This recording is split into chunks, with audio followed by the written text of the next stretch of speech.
Oh, hey, Flory, how are How, you? doing good. How are you doing? Doing well, thank you so much. So we're getting some people in. Welcome, everybody. So we have my wonderful patient, Flory. We're meeting for the first time virtually. Yep. And I know you were part of one of the prior Insta Lives, and you were definitely contributing a lot. So I really appreciate that so much, and You're welcome. happy to talk to you about any of your questions, any of your goals. Okay. Okay. So there's a couple of things that I know are going on with me. The first thing is this. So I'm thinking if I lifted this up, I might be able to remove those 11 lines in the forehead lines that you can see. And then I'm not liking this part here, the jowling. Right. That you can see. Yeah. And then I'm starting with a turkey neck. Right. So there's a bunch of things going on. I mean, I also know my eyes probably need to be fixed as well, but like an upper or lower eyelid lift, but I didn't know if we wanted to get into that. But my main thing is this. I had read a couple of things in reference to getting a forehead lift. There's a couple of different ways to do it. And one of them would I usually I don't wear bangs. Yeah. So I don't know if a line here would actually be visible or not, depending on the healing. Okay. Or I also read that it could be done endoscopically.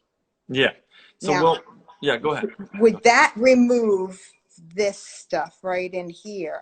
I mean, I'm sure it would probably, because I don't know if you can see the lines here that I have. I have a couple of lines going I see that way. Yeah. Okay. And I have no Botox in me. It's all worn off.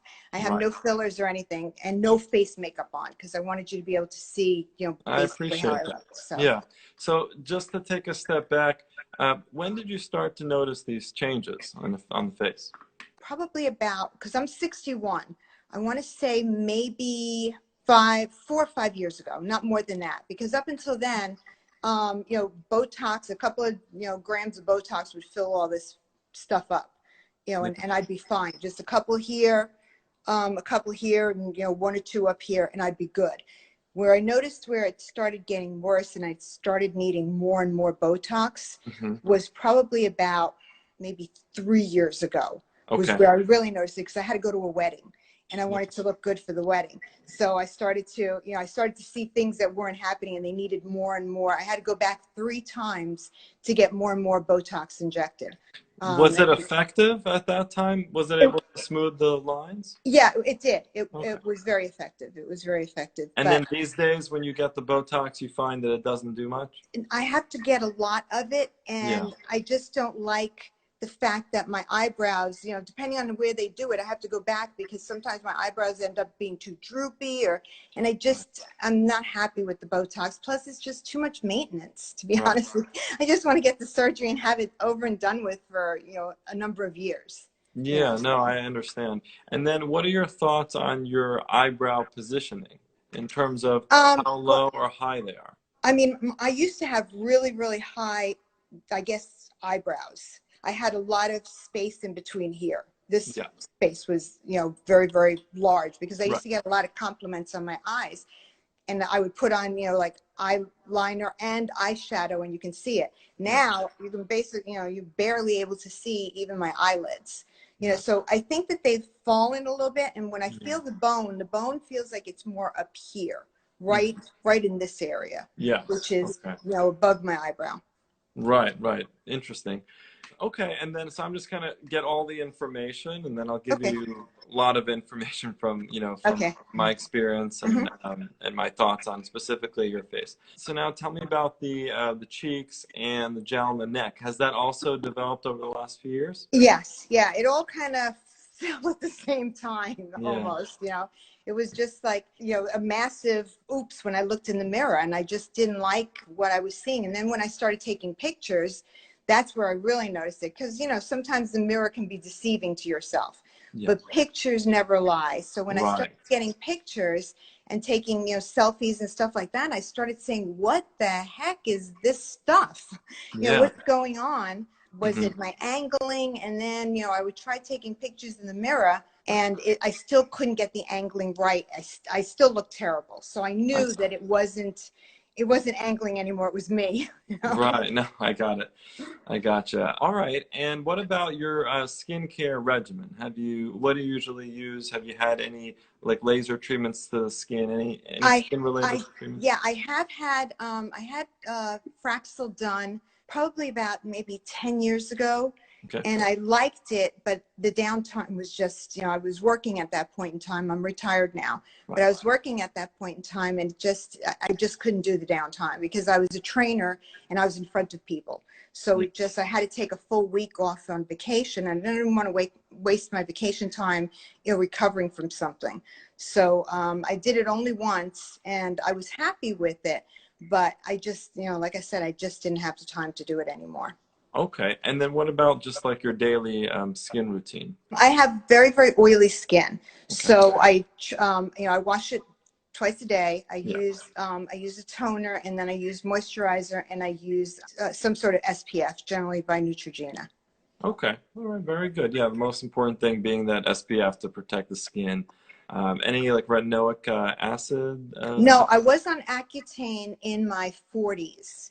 For 1 year. I took the maximum amount on 2 separate 6-month regimens. Right. And that took care of all the acne, because up until I was like in my 40s, I was still using Clearasil and, you know, benzoyl peroxide. And that seemed to work well. But again, I just wanted to get something over and done with. I'm not one of these people who likes to do things forever and ever and ever. I'd rather do it once and just get it over with, and I don't have to worry about it for 5, 10, 15 years. And that makes sense. Have you explored any non-surgical options other than Botox? I did have some fillers. I had some fillers placed in my lips at that time, you know, 3 years ago when I went to the wedding. Yeah. They did some in my cheeks to fix these, you know, the nasolabial folds. Yeah. And I had some in my chin, a little bit in my chin to fix, you know, the downturning of my Did it help? smile. Yes, it did.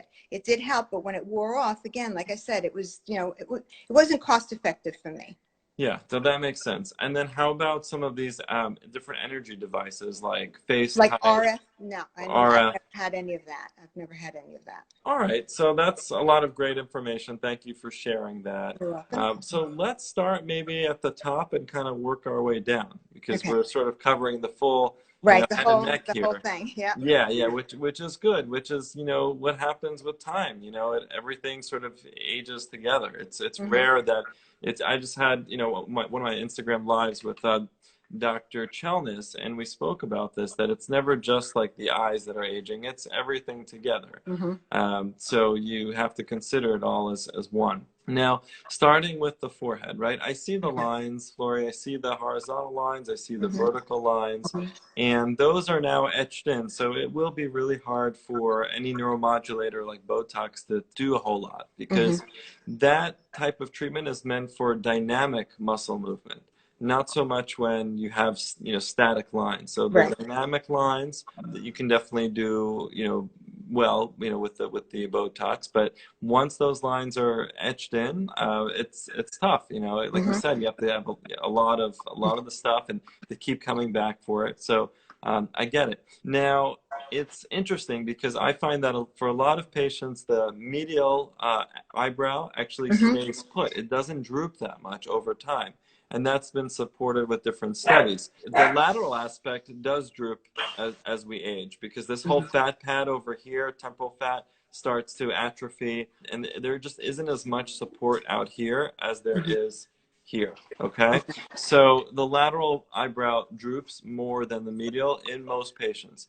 Now, in some patients, there's drooping both medially and laterally. It's less common, but I am seeing a little bit of that with your situation. If anything, your medial brow is at a lower kind of vantage point than the lateral. And that, again, is more unusual. Usually you're kind of seeing this with age. Right. And the lateral needs to get lifted, and then they're at a pretty good level. In your situation, because the medial has dropped, I think you need more than what I typically do. Typically, I like lateral brow lifting. I find that it's much more effective than just doing everything. It's less traumatizing, and it kind of gets to the main problem. But in your situation, I do think that medially you can use some sort of lift, as you kind of pointed out. Will it completely smooth out these vertical lines and the horizontal? Probably not. I would not promise you that. But it should make an improvement, and I would recommend a resurfacing treatment, such as the Fraxel or something like an erbium or a CO2, a little bit stronger, that could also help. Because again, once it gets so superficial, it's very hard to completely get rid of these lines with surgery. Now, can that be done at the same time as the brow lift? Yes, I mean, theoretically, it can all be done at the same time. You just have to consider how long each portion of the procedure will take and process it that way. It can take a long time to do a complete brow lift, full facelift, and then the lasering, but it can be done. It's just that's just have to get into kind of the logistics of timing and all that. Usually we don't like patients to sleep under sedation for more than 6 hours, but we can get into some of that as well. Now, in terms of the brow lift, there are different approaches, obviously. There's something that I think you were hinting at, which is the kind of coronal incision that goes all the way across. It's a little bit of a dated approach, not really done much anymore. I do that type of approach when I'm lowering someone's hairline, right? I need to lower the hairline. Right. And sometimes with that, I'll do the brow lift as well. So I can do that in combination for the right person, right? So you don't need that, obviously. So for situations such as yours, where we're trying to get to the medial brow and the lateral brow, basically what works best is a endoscopic-like approach. However, I find that you don't necessarily need endoscopes, if that makes sense. So the incisions are similar. They're small incisions, usually about 4 of them. So 1, 2, 3, 4. And you just need them to be big enough to get instruments in. A lot of the procedure, especially the stuff that goes on here, a lot of it is by feel.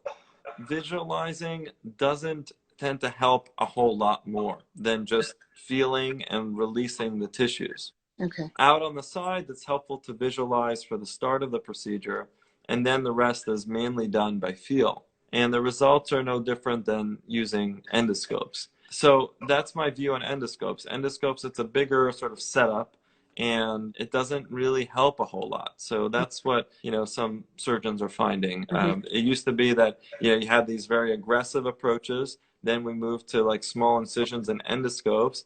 And then as a community, a lot of us have realized that you don't really necessarily need the endoscopes, and you can do a lot of it with just small incisions.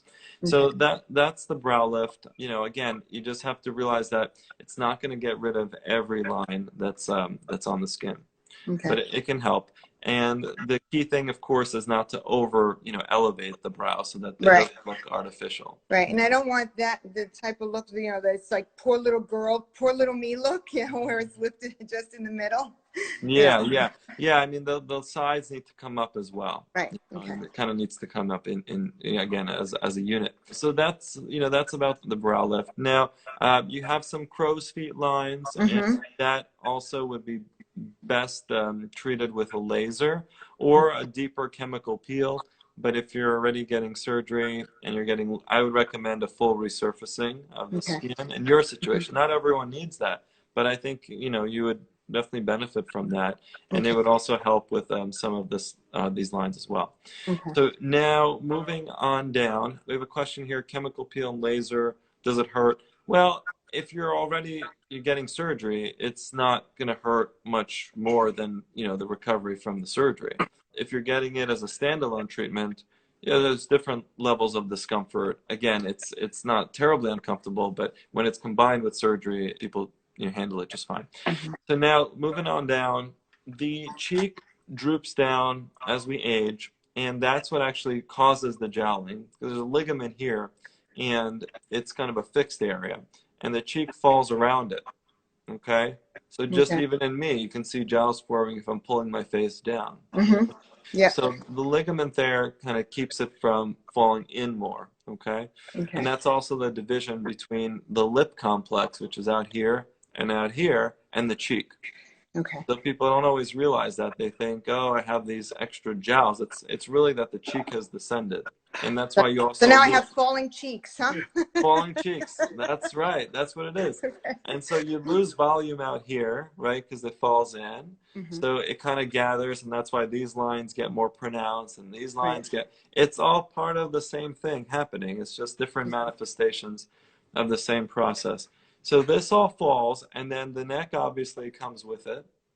And then Right. you get these bands. Yeah, you Yeah. got Right. that. Those are the platysmal bands. It's basically like the outline of the underlying muscle. Ugh. The muscle weakens, the skin thins out, the fat atrophies, and so these bands are visible. And go like this for me, and then can you turn to the side a little bit? Okay, yeah. So you see that kind of redundant skin that's formed as well. Here. Yeah. Now, so again, so that all has to be lifted as a unit, Okay. right? Just like you can't just lift, this portion of the eyebrow. Right. Right.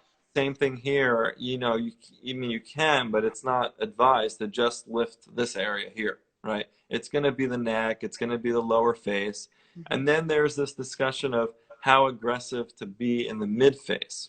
Some of the work you're seeing from certain people, online especially, they're doing very aggressive mid-face lifts.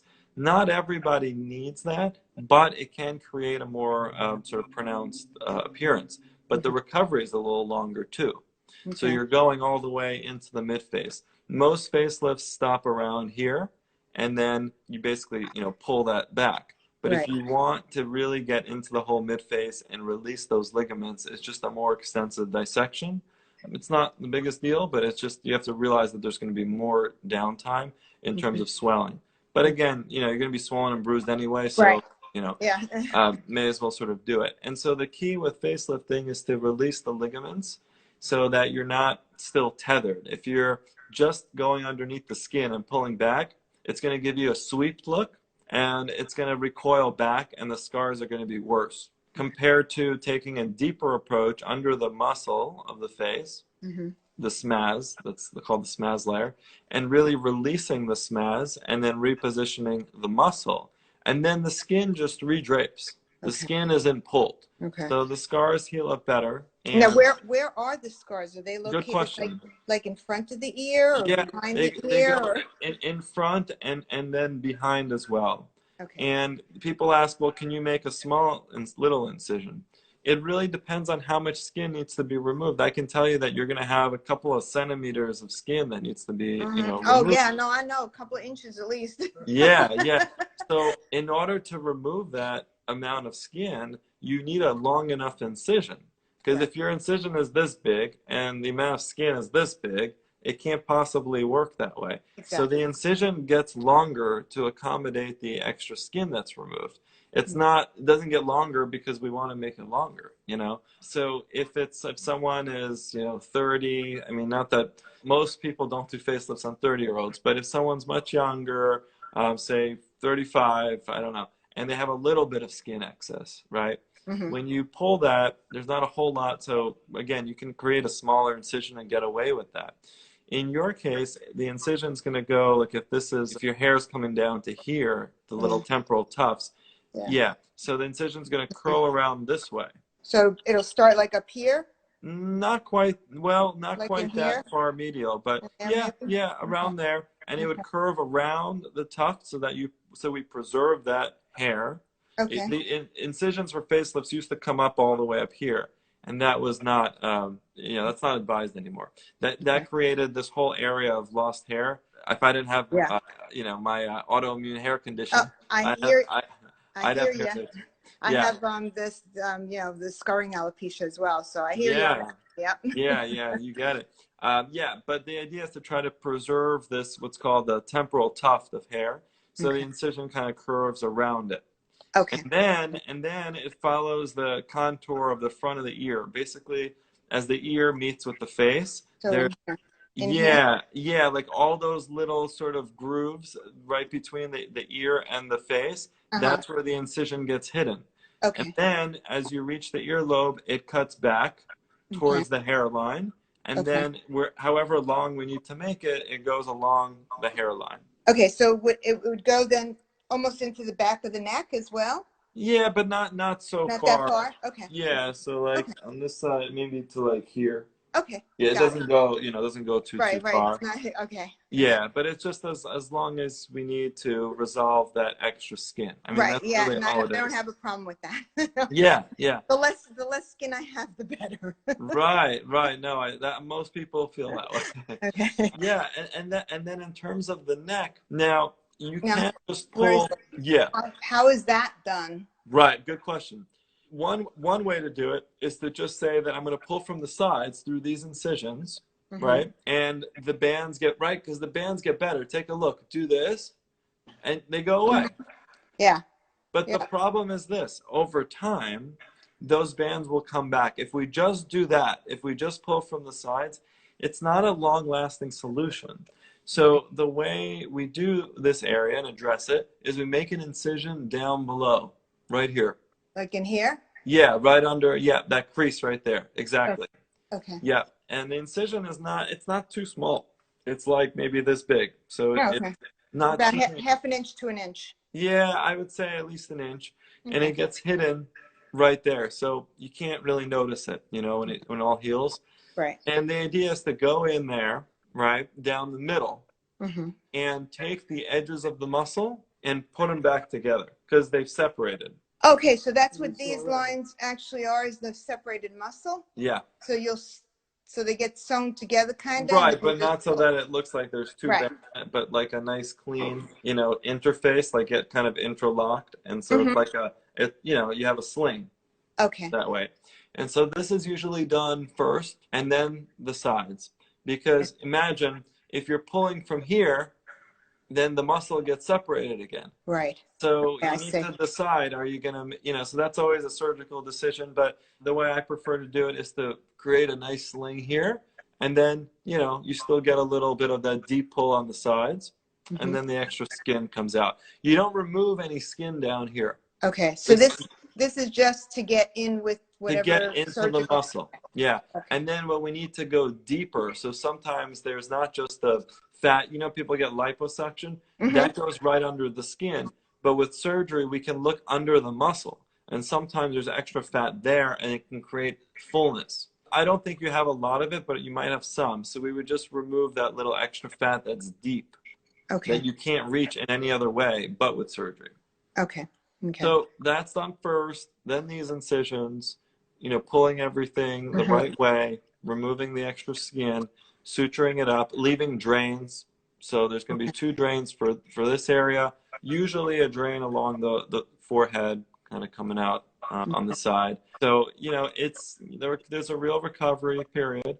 This isn't like in and out, you go Right. right, you come for lunchtime and then you go Right. home, Yeah. back to Yeah. work. Doesn't work that way. I mean, the How downtime. long is the average recovery for? Well, the drains can stand usually for this 1 to 2 days, so not too bad. And the idea there, it's not like you're preventing heavy bleeding or anything. Like if it's going to bleed, it's going to bleed. Right. But what you're trying to do is, first of all, minimize bruising. It helps with that. And Okay. second of all, prevent extra fluid from accumulating, what's called a seroma. Seromas can get infected and, can cause problems. So having a drain, even just for a day, can really help. Okay. So I like drains. Some people don't like drains. I like drains. And then you get a wrapping.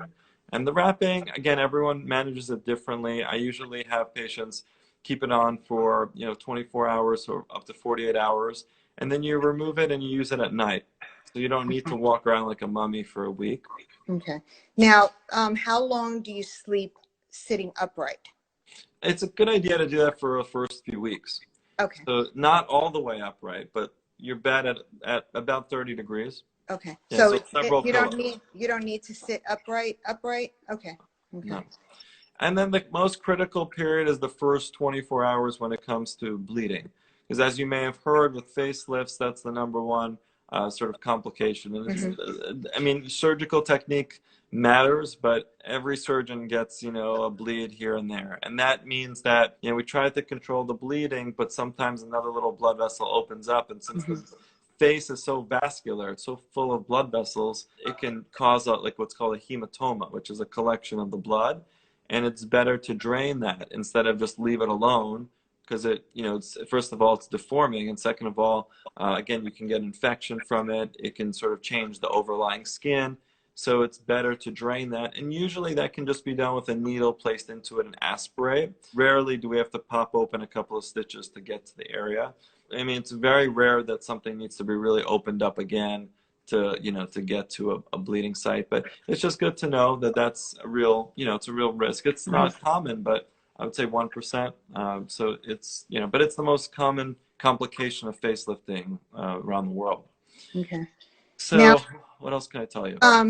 With the stitching, I guess, that goes in your head, how long does it take before the stitches come out? So for this approach where we're going into here and here, the incisions are actually very close to the hairline. They're essentially right at the hairline. Okay. So they're not like further back. For the Okay. endoscopic ones, you can go further back, but when you're doing it without the endoscopes, it's a little bit easier to just go right at the hairline, and they heal just fine. The stitches come out usually at about 5 to 6 days. Oh, okay. Okay. So it's not like you have to keep them in for 10 days or so. No. Okay. Is there any stapling that gets done? Oh, okay. Because I was going to say, staples kind of look a little weird. Yeah. They look painful. Yeah, staples heal fine usually, but I just prefer not to use them. Sometimes when I'm fixing the flap, you know, putting the flap back of the skin, I'll use staples just temporarily during surgery to keep the skin in place. Okay. Yeah, but those get removed before you're done. And then we wash the hair, and, you know, we wrap everything up. And then you can expect bruising for, you know, a few days, usually up to 2, sometimes closer to 3 weeks, but usually within 2 weeks the bruising is gone. Swelling it's a gradual process. It could be swollen for months, but it goes down gradually. So the first 2 weeks are the worst of it, and then, you know, slowly it comes down.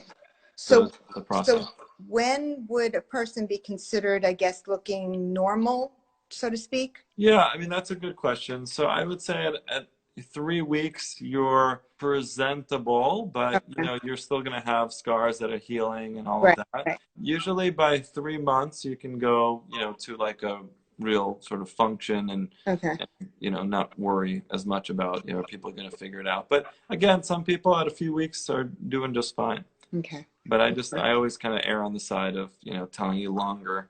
Exactly. Yeah, and I'd rather be with the longer versus the shorter, and then I worry, you know, am I abnormal? At least if I know longer and I heal quicker, then I'm just one of the lucky ones. Yeah, exactly. And then the only other thing I would mention, Flory, is the lip. The upper lip also gets longer. I don't know. Have you noticed that? I have, and I actually have already had one lip lift, but I don't think that they've removed enough. I would not mind having another one to lift it up, because I know as I get older, it's still going to be stretching out. Right.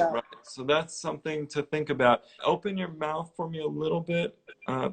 No smile, just like this. Okay, yeah, so you have room there. There's room to lift. The teeth aren't too low, you know, there's room there.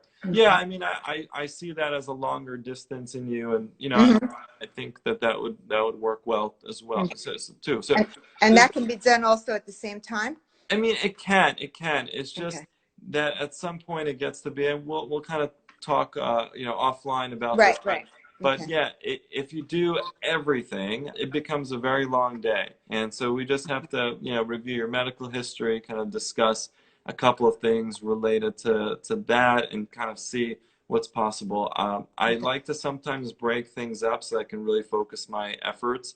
And see how the healing goes before you fix something else. Yeah. I mean, it's always tempting to have like one downtime. It's a nice thing, but again, it's a lot of surgery. So we just have to kind of balance that. Someone asked, would the lips be lifted with facelift alone? Not really. The corners actually can lift because they kind of go along with the cheeks.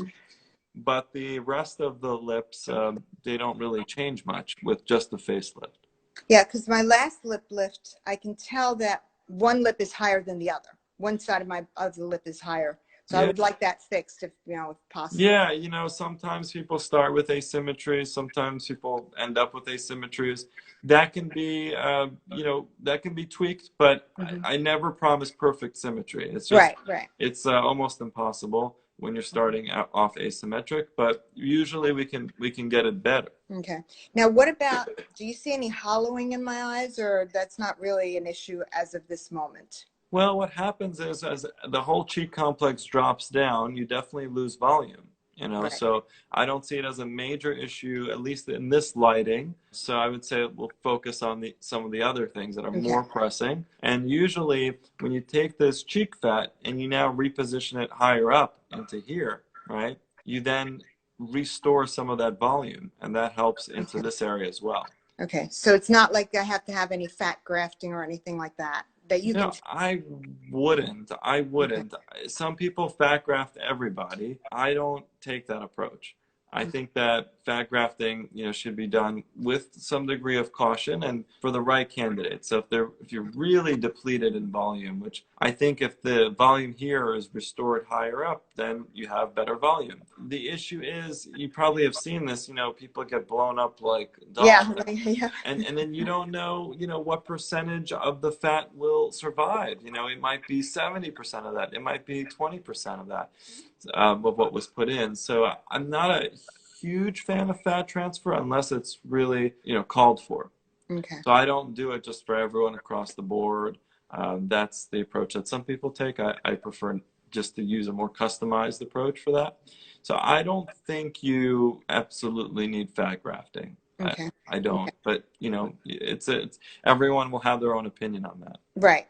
Now, I've read also that some people get their eyelids lifted, I guess. Is that? Yeah, well, the eyelid skin is removed, but when I'm looking at you, I think when the eyebrows are restored to their, you know, kind of more natural position, you should, and this is something we can discuss sort of like day of, or have more conversations about this, but the upper eyelid skin doesn't seem too plentiful. Again, remember, you got to restore the brow position so once first. this goes up, that goes up, and then all of a sudden you don't have a lot of extra skin, because then if you remove the skin, right, you get a hollowing.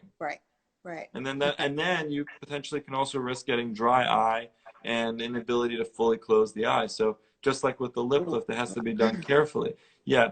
So the right way to do it is almost always the brow lift first if someone's a candidate, and then any extra skin can get removed after that. Okay. Yeah. Right, because you can always take more. You can't replace what you've taken away.